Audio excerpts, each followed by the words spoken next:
Беларусь адзіная краіна свету, у якой на дзяржаўным узроўні святкуецца дзень бальшавіцкага перавароту.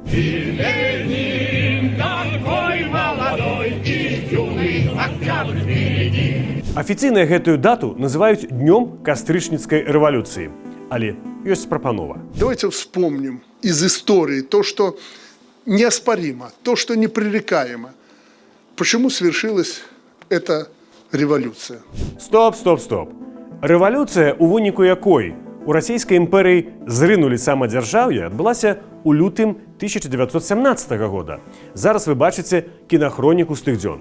Гэта адбылося за 8 месяцаў да перавароту бальшавікоў. Менавіта ў лютым цар адрокся ад улады. У Петраградзе ўзнік часовы ўрад, у які ўваходзілі розныя палітычныя сілы. Бальшавікі тады былі маргіналамі, а не рухавіком пераменаў. Об этом нужно говорить, об этом нужно рассказывать. Менавіта, а як жа бальшавікі захапілі ўладу? Калі коротка, то сілай. Гэта быў класычны ўзброены пераварот. Бальшавікі гвалтам зрынулі законны часовы ўрад. В нужное время, в нужном месте мы приведем всех в чувство. Переворота в стране не будет. Але гэта, як той казаў, другое. Калі людзі пратэстуюць супраць фальсіфікацыі выбараў, то гэта кепска. А калі бальшавікі зрынаюць сілай легальны ўрад, то гэта добра. А менавіта так было. Бальшавікі скінулі законную ўладу.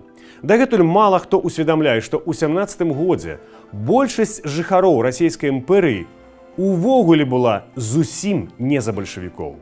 Факты на стол. Лёгка. Пасля перавароту бальшавікі падтрымалі свабодныя выбары ў парламент, але яны з трэскам іх прайгралі. Апаненты бальшавікоў, сацыялісты-рэвалюцыянеры, то бок эсэры, набралі амаль удвая больш галасоў, больш за 40%. Пабачыўшы, што народ супраць іх, бальшавікі разагналі той парламент і пачалі ў краіне тэрор. І гэты дзень у Беларусі свята. Этот праздник мира. Бальшавікі не былі народна абранай уладай, гэта фейк. Сваю ўладу яны ўсталявалі на штыках, гвалтам. Вам гэта нічога не нагадвае? Ребята, спасибо вам. Вы красавцы. Спасибо вам. Красаўцы-бальшавікі часу не гублялі. Праз месяц пасля перавароту Ленін стварыў усерасійскую надзвычайную камісію для барацьбы з контррэвалюцыяй і сабатажам ВЧК. Яе ўзначаліў ураджэнец беларускіх земляў Фелікс Дзяржынскі.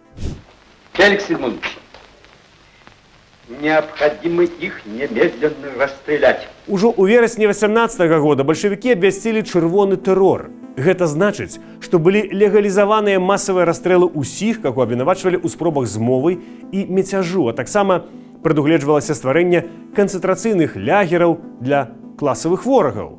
Без суду тады расстралялі не менш як 140 000 чалавек. Иногда не до законов. Але самае цікавае, што тады ў 17 годзе беларусам бальшавікі ўвогуле былі да лямпачкі і сам той пераварот. У Беларусі быў дэфіцыт бальшавікоў, таму пасля перавароту ў Менск з Расіі адправілі бальшавікоў на браніраваным цягніку. Бальшавік Вільгельм Кнорын праз гады ўзгадваў: 25 кастрычніка 17 года бальшавізм быў чужым для шырокіх мас у Беларусі. То бок, бальшавізм у Беларусь імпартавалі. Але маладыя камуністы, народжаныя ўжо ў Беларусі, поверылі ў нейкую сваю версію гісторыі. Мы не позволим указывать нам, как нам жить и что нам делать. Мы не позволим забыть нашу историю и никогда не предадим своих героев. Якіх нашых герояў? Вы ведаеце, што аб'ядноўвае галоўных бальшавікоў Беларусі Александра Мяснікова, Вільгельма Кнорына, Карла Ландера, у гонар якіх названыя вуліцы беларускіх гарадоў? Тое, што усе яны нарадзіліся не ў Беларусі і не былі беларусамі. Але сучасныя мясцовыя камуністы вераць, што гэтыя расійскія бальшавікі далі беларусам Беларусь. Потому что если бы не было октября 17 года, то не было бы и суверенной Беларуси. Не. У лістападзе 17 году бальшавікі аб'явілі, што тэрыторыя Беларусі гэта заходняя вобласць або камуна у складзе савецкай Расіі. Чаму цікава, не адразу Беларусь, напрыклад. У краіне быў поўны бардак, і беларусы захацелі скарыстацца гэтым бардаком. Яны стварылі вялікую беларускую раду, якая сабрала першы ўсебеларускі з'езд. У Маскве бальшавікі нават далі на яго дазвол. Ён адбываўся ў цяперашнім тэатры імя Янкі Купалы. Когда белорусский народ устами делегатов со всей Беларуси сказал: Беларусь должна иметь свою государственность. Беларусь должна стать республикой. Дзякуй, спадар Марзалюк. Лозунг кангрэсу быў «Няхай жыве вольная Беларусь». Лунаў там бел-чырвона-белы сцяг. Ігор Александрович, а слабо так выйсці ў цэнтр Менску сёння? Са сцягам і такім жа лозунгам. Колькі вы там прастаіце? І бальшавікі таксама разагналі той з'езд, як разагналі б Марзалюка. Сам съезд драматично завершил свою работу. В первую же ночь его делегатов разогнали большевики. Но процесс самоопределения было уже не остановить. Беларусь заявила о себе, своих амбициях. Гэта адбылося пасля таго, як на з'ездзе пачалі гучаць ідэі стварыць сваю ўладу, орган краёвай улады, без прыезджых з Расіі бальшавікоў. У зале рабілі барыкады, біліся крэсламі, але ў прысутных не было зброі, таму бальшавікі здолелі разагнаць з'езд. Праца вялася далей, падпольна.